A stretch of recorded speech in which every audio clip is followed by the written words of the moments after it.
You know, one question that we get a lot from viewers is what kind of opportunities are out there in the automotive industry? And is it even possible to make a living in this world?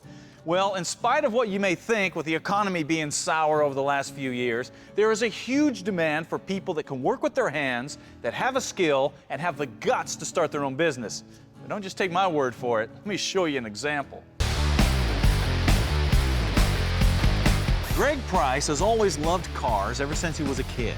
You know, I grew up as a kid. My dad raced, my brother raced, of course, my uncle raced. I grew up at the racetrack. And because of that, it was a natural step for Greg to go to work at a body shop when he got older. I like to restore cars, you know what I'm saying? That's my cup of tea. I love to restore cars. And soon he was fixing cars, straightening frames, and doing other collision repair work for one of the premier body shops in Texas. You know, eventually your old knees or your body tells you that you need to go to do something else, and I chose to, eventually get out of it. It's hard to make a career change, and you got a wife and 2 kids at home, and you're wanting to change, but change sometimes could be a smaller paycheck. Now, at this point, you have the answer to the original question. Greg had been a body man for 13 years and was pulling down around 100 grand a year. That's good money. But he knew he couldn't be a body man forever, and he kind of wanted to be his own boss. So he decided to quit using tools for a living and start supplying them.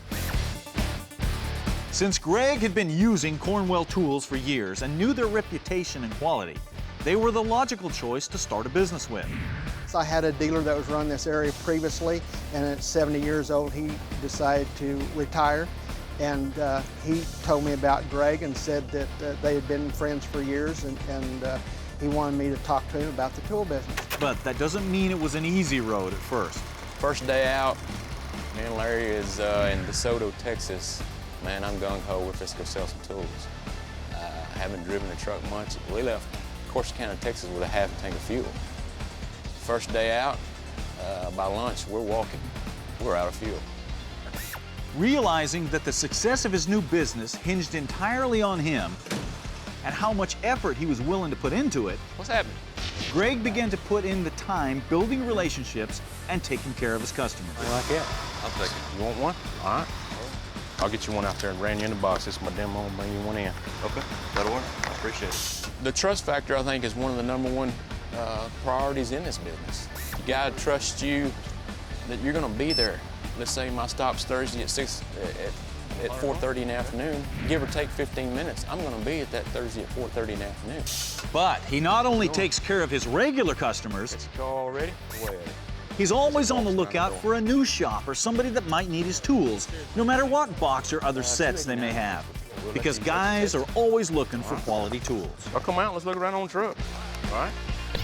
Our warranty and customer relations, and we blow them out of the water. I have so many people come in and say, hey, I got a broken socket. I hand them one back. There's sockets missing out of some of these racks because I'll take it. You got a broken socket, I'll give it to you right now if I have it on my truck. And I explain to the next guy when he gets on my truck, I just warranted out of this set. And do you mind me bringing you this socket next week? There comes a relationship that, hey, this guy is gonna take care of me the best he can when he shows up.